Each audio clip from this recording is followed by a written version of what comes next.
Musang King emas. Emas Musang King. Di bumi rauk ada udang di sebalik batu. Sebab itulah beria-ia untuk mempertahankan tanah yang diceroboh yang memang sudah jelas.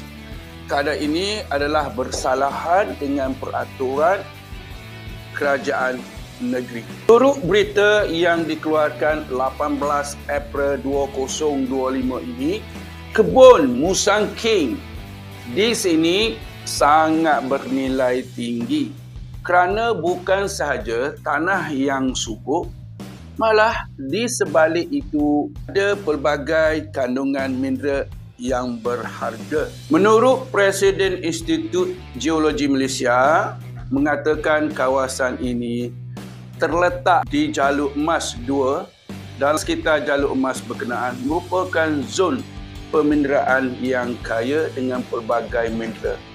Jadi boleh dikatakan sebagai di sebalik isu Musang King diraup, ada udang di sebalik batu.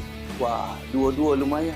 Musang King memberi pulangan yang lumayan, ditambah lagi dengan mineral yang lebih fokus kat sini adalah emas.